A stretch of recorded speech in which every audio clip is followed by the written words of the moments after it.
Hello, everybody. I'm Viggy Parhampton, and welcome to Tag Team Tales of Terror, where another horror author and I work together to create something short and diabolical. Today, I've tagged Dawn Kurtagich. Her debut novel, The Dead House, was a YALSA Top 10 pick, an Audie Award nominee, and an Earphone Award winner. Her adult debut novel, The Madness, was preempted in a two-book six-figure deal by Grated and was released in August 2024. And her subsequent adult novel, The Thorns, was announced in 2024, another two-book six-figure deal, and was released in 2025, and she's got two books coming out in 2026. Welcome, Dawn. Thank you. Hello. I know that was a very long intro, but did I miss anything that you just want to shout out? No, it was perfect. You have a lot of awesome things to say about yourself, so I had to just pull in what I could. But if you guys want to hear more about Dawn, we have a Talking Terror episode with her as well, which is awesome. So go listen to that after you listen to this. Yeah, beware. Watch me stumble through speech, which apparently I don't do very well. You did awesome. And speaking of speech, let's get into the rules for Tag Team Tales of Terror. It is a progressive story. We will alternate telling bits of the story until we reach some sort of satisfying conclusion that we're both happy with. We'll each get 30 seconds. We'll have a timer up here, and just keep your eye on it, and it doesn't have to be perfect. I will have a prompt that I will pull out of this handy-dandy sparkly hat, and then you get to start us off because you're my guest, and you might want a pen and paper to jot things down, maybe not, up to you. We're aiming for about 10 minutes, but it can be shorter, it can be longer. It's fine. And then after putting you through that, I have a surprise. Oh, Any questions before we get started? I don't. I'm intrigued to see what you pull out from your magic hat. Me too. I made all of these prompts literally a year ago, so I don't even remember. Amazing. Okay, you ready? It's going to be a surprise for both of us. Okay. It definitely will. Okay, this one says, Lost in a Cave. Oh, this is so perfect. Okay. This is perfect for you. Absolutely perfect. Okay. Tell me when you're ready and I'll start the timer. Right, I need a couple of seconds. Okay, I'm ready. Okay, and in 1, 2, 3, go. Everyone remembered the moment differently, which is how I know something went wrong. Lucy, Gav, and I decided to go cave diving on a break from our shitty jobs. We'd both taken a week off. We worked at a warehouse packing boxes just for some cash, and we needed something active to do that didn't involve modernity. There was this caving system that no one had explored. And at first I thought, maybe this isn't a good idea. I mean, I was the least experienced caver of the group, and I was a little bit nervous, as you can probably imagine. But Lucy and Gav both told me that it would be fine. They had done something like this before, and really, who gets lost in caves? That just doesn't happen nowadays. We would have all the safety precautions, and really nothing could go wrong. And because I also just wanted to impress Lucy, I said fine, and we got ready to go. The caving system was in the middle of this amazing forest in the Appalachian Mountains. We knew the rules. If something makes a sound, you didn't hear it, don't answer back, all that bull crap. But we didn't give a shit about that. We'd been into the forest loads of times and nothing ever happened. So we got to the edge of this crater and there were two options. We could parasail in or we could drop down on ropes. And Lucy was all for parasailing, but I thought, this is already dangerous. Let's not make it more so. So we went down on the ropes, and when we got down to the edge of this cliff right before the caving system started, we all heard kind of a loud groaning thud. And we'd all heard the legends, but we collectively decided to ignore it. I was probably more scared than anybody, but as always, I tucked my fear away and we walked toward the cave. There were 3 branching pathways. Gav had this weird thing about the number 3, and he was insisting that we take the third route, but I just had a really bad feeling. The air didn't smell quite right, and there was something about the darkness that felt deeper. Lucy, however, was keen to follow in Gav's lead. He had the most experience, so I just put my fears aside and I entered the cave. At first, it was normal standing height, but very soon we started to have to crouch as we went along. And that's when my claustrophobia started kicking in. I'd never really realized how severe it could be until I was so hunched over that I could feel my knees hitting the sides of the cave. And Lucy was behind me and Gav was in front of me. And they were both saying how awesome this was. Isn't this amazing? Nobody's ever been here before. And all I could think about was, if nobody's ever been here before, then why are we here? Maybe there's a reason nobody's been here before. We kept going, and the passageway got narrower and narrower until eventually we were crawling forward on our stomachs. And I kept thinking, fuck me, if I freeze, I'm killing Gav, who's in front of me, and Lucy, she's going to panic because I know her. But we kept going forward, and eventually, thank everything opened up. However, when we all got through to the other side, we noticed that there was an arrow scratched into the wall, but nobody had been here before. And Gav wriggled out into the cavern, and then I followed, and Lucy was behind me. And Gav went up and pulled the arrow right out of the rock wall and looked at it. And Lucy said, "Isn't that so cool? I mean, wow, you guys, we probably are the first ones to see this in hundreds of years." Gav was equally excited, but I guess I was the only one who thought, if the arrow is here, where is the hunter? And why was he shooting inside of a cavern that shouldn't have anything in it? We turned back to the entrance, and it wasn't there. There was a solid brick wall. There was a solid rock wall behind us, and I started losing my shit. Obviously, I had just lost my orientation. I had just misplaced the entrance we had just come through. So I asked Gav what the hell was going on, and his head torch failed. We were all of a sudden down to two head torches with no exit path and only a cavernous black space ahead of us.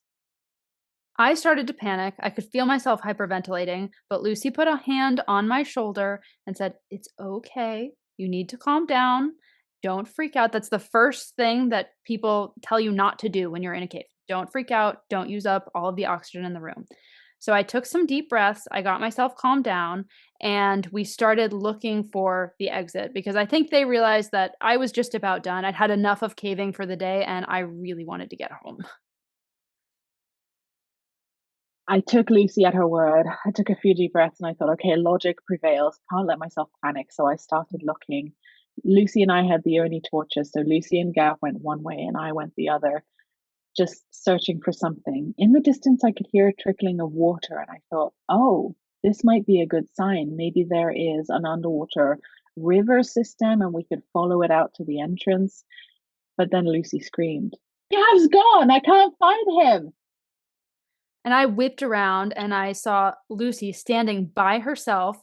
And then I started spinning around trying to find whatever I could. And that's when I realized there were no exits or entrances to this cavern. I could see nothing. I could see no Gav and nowhere where he could have possibly gone.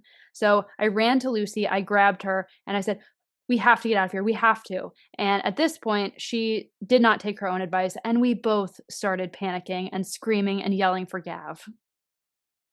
And then the strangest thing happened. Lucy looked in my face, dropped her arms, stepped away from me, and grinned and started backing away into the shadows, leaving me all alone. Her light vanished behind her. I kept calling her name, but she wouldn't answer. The only thing that answered was an encroaching darkness that got closer and closer, and the murmuring whisper of drips of water. And all I could do was sit down on the ground, pull my knees in, and rock back and forth in the fetal position because when Lucy left, her light left. So now it was just me with a very, very small headlamp, and it felt like it was getting smaller and smaller, and the dripping was getting louder and louder, and that same groaning thud that we'd heard outside of the cave was coming towards me. It almost sounded like footsteps, but I couldn't understand where it was coming from because there were still no entrances or exits to this cavern. A clatter sounded near me, and terrified, heart thumping in my chest, I reached forward with trembling hands and pulled towards me a bow and a quiver of arrows. The sound of water was getting closer now, as well as low whispering that sounded human and not human. I did the only thing I could and I knocked an arrow because if something was going to get me, I was going to get it first. And I hadn't done anything with a bow and arrow since the Boy Scouts almost 20 years ago. But I figured, it's like riding a bike. I got to remember to do this. So even though my hands were shaking, I pulled the string back and I just waited, kind of wildly looking around for anything. And eventually, across the cavern from me, I could locate the source of the sound. It was the loudest it had been yet. And then, after a few seconds of me trembling, something finally appeared in my small ray of light. In the distance, it was a strange illumination, and I realized, oh, there's an exit. So I inched closer with my bow in my hand and discovered another tunnel that had a vague light at the end of it. There was no choice. I could either stay in this cavern or go forward. Obviously, logically, my two friends had gone in there and I was just hallucinating from some cave gas. So I went in. I crept as slowly as I could, trying to still my hands as they held the arrow, got closer to the light, and the sound of water got louder and louder. And eventually I came to another cavern, not as big as the one I'd left, but as soon as my light illuminated everything, I screamed because I realized that it wasn't water that was dripping, it was blood. I tried not to panic, but as I zoomed around with my eyes and my light scattered around the walls, I could see that there were bodies piled up in the cave, and every single one of them was me, lying there dead with an arrow through the chest. I did not know what to do. I kept screaming for Lucy, I kept screaming for Gavin, and I could hear them laughing from the walls. Meanwhile, the blood in the chamber was inching closer. And when I looked down at myself, I realized that my back was against the wall and I was not holding an arrow in my hands anymore. It was stuck in my chest. And again, I kept looking around and seeing myself reflected everywhere. Hundreds of me with the same arrow in my chest. And the laughter from Lucy and Gav was getting louder. The blood was getting closer and closer. And I thought, I really, really hope this is a hallucination because I am not making it out of here alive. Then the steps, pounding steps, coming closer, closer. And I thought, I've taken some mushrooms or something. This can't be real. A giant, terrifying white rabbit was staring at me, staring down at me. It looked at me, sniffed, smiled, and said, how does it feel to have an arrow in you? And I know a lot of people think that bunnies are cute, but this thing looked like it had been dragged straight from hell itself. It looked ancient, it looked dirty, and the scariest part was that when it spoke, it sounded like a combination of Lucy and Gav's voices together. And that's when I realized what its plan was. It was going to keep me here, and I was going to be absorbed into the old rabbit creature god. It opened its mouth, saliva dripping from its nubbish rabbit teeth, and I heard distorted echoes of Lucy and Gavin screaming from within its throat. It gargled like some ancient, starving creature as it inched closer. I looked at the bodies all around, but they weren't there. It was just piles of skeletons, and I knew I was about to be a rabbit's poop. So I screamed because what else could I do? And the next thing I knew, everything was darkness. It was very, very hot. There was groaning and moaning, and I could hear Lucy and Gav next to me. But I knew with absolute certainty that I had been engulfed, and I was now lost in the worst cave of all. Like, that's the perfect ending. That was awesome. Star bonkers, amazing, ridiculous turn of events. That I would love it so much. I loved the rabbit. That was a great touch. Did not see That that one was so coming. random. Oh, I loved it. That was great. This did not go at all where I thought it would. No, me It neither. it went into absurd territory, which I'm just in love with. Also, I love the fact that you made it an arrow, like a real arrow.